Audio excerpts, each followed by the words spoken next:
The price of oil has come off its highs as these recession fears increasingly on the minds of investors. But that hasn't really translated to big price declines at the gas pump. Here to discuss that differential is Andriy Yastreb, energy analyst with TD Asset Management. Andriy, great to have you on the program. Let's talk about that. You see a day like this, and we've had a few of them, where there's a big pullback in crude prices. I could forgive the average person for saying, when's the savings going to come through at the pump? What's happening there?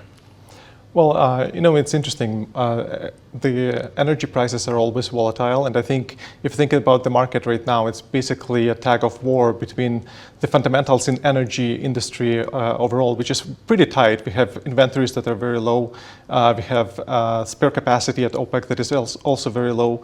So we don't have that much supply. We are also in the midst of driving season, so a lot of people are finally taking their vacation, going out of town, right? So we see a lot of demand seasonally. And all of that is driving demand for crude and for oil and for gasoline up. At the same time, as you mentioned, there's always this concern about recession, right? Like what's going to happen next? And I think that's what's happening in the markets, because on one hand, you have very tight industry fundamentals, but at the same time, the financial markets have to think forward and think what will happen in 6-12 months.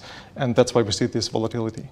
All right, you brought us some charts to help us illustrate what we see in the movement of gasoline, diesel prices, and the American benchmark crude. Let's start showing them to the audience. You can perhaps walk us through this one right here. What is this telling us? So, when people talk about energy and oil, they talk about different things. So what this chart is showing 3 lines. The bottom line, the gray one, is price of oil. And when people talk about $100 oil, they talk about it in terms of dollars per barrel, and that's what the chart shows. But as you know, when we talk about gasoline, we talk about gallons in US or liters here in Canada, and we talk about $5 or $2. So this chart is basically putting diesel, gasoline, and oil prices on the same metric in terms of dollars per barrel.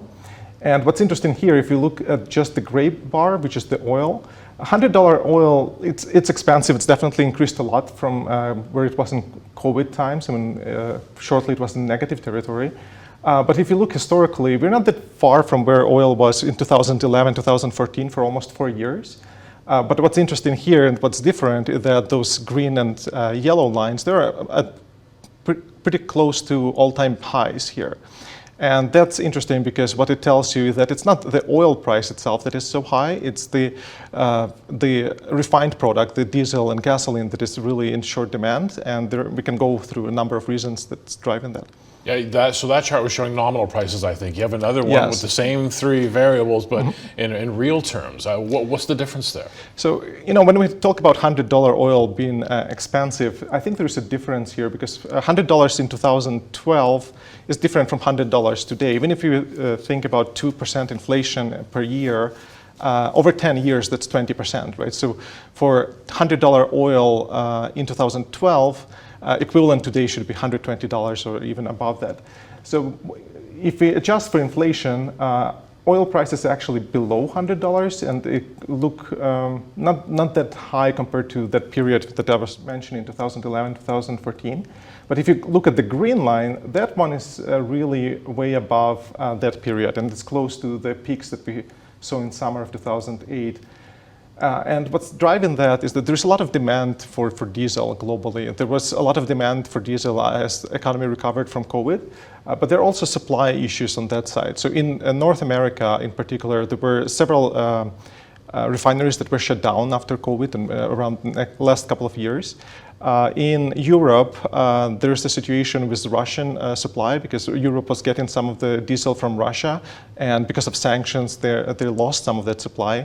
And on top of all of that, there is one country globally that has excess capacity on the refining side and could ease this shortage. It's China, but Chinese diesel and gas exports are down 40% year on year. They have quotas from government on how much they can export. And the reason for that is that Chinese government is committed to ESG targets. They want to reduce carbon emissions, and to get to those targets, they need to reduce how much they process oil, how much they export it, and so far at least, they're committed to those targets. So we take all these factors together, what you've been illustrating with us in terms of the relationship of diesel and gasoline to the American benchmark crude, and we know as investors that the energy sector has outperformed the TSX index overall. I think we can show the audience just how much, and I guess the big question becomes, moving forward, what are we expecting out of the market? Yes, obviously, energy had a really good run here, and if you look at prices since COVID recovery started, the energy sector doubled and was driving a lot of performance in TSX. And obviously, recently, last month or so, some of that outperformance has reversed as people started to get more concerned about recession. How about the S&P 500? I mean, obviously we know that energy has performed well. We're taking a look at the picture of the relationship here on Bay Street. What about on Wall Street? I think we can show the audience a picture of that as well and walk them through it. So here we go into a bit more details in terms of what energy is. Obviously we see the same kind of strong performance and recovery after COVID. What's interesting here is that if you break it down, the sector into subsectors, the most volatile part is E&Ps, which is exploration and production companies. So that's your shale companies, that's your Permian companies. And those outperform when oil goes up, and that's what they've done, but also they underperform on the way down. If you look at the middle, the yellow line is integrated companies. That's your large cap companies like Exxon and Chevron. They also have a lot of torque to oil, but because they're more diversified, they're not as volatile. And the last line, the blue line here, is transportation and storage. And those companies are basically your pipelines, companies that have long-term contracts, they have more stable pricing, and they underperform on the way up and they outperform on the way down because they have more stability. In this kind of environment right now, when we were showing the earlier charts and the relationship of, the end product for a user and the crude oil, the integrated names, do they start to make more sense to investors if they want to be in the energy space? In the short term, yes. I think if you look at this quarter, maybe next quarter, when we're going through driving season and demand is so high and those crack spreads, the difference between oil and product prices are so high, I think all the companies that have exposure to refining will have strong results. The more tricky question is how much of that is already expected by markets, because anybody in the market can see where the crack spreads are and how those differentials behave. And secondly, depending on what happens with the economy in recession, we'll see what happens to those spreads going forward. So I do expect these companies to post really strong results in the short term. The big question for investors is what's going to happen 6-12 months down the road. You talked about summer driving season a couple times. Obviously, we're all very anxious to get out, explore the world, experience the world after everything we've been through the past couple of years.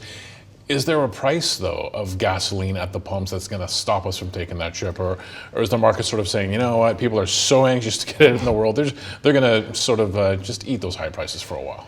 Well, that's an interesting question, and when you look at different sources and to talk to different people within the industry, you get different answers. So it's really hard to see if we actually see demand destruction right now.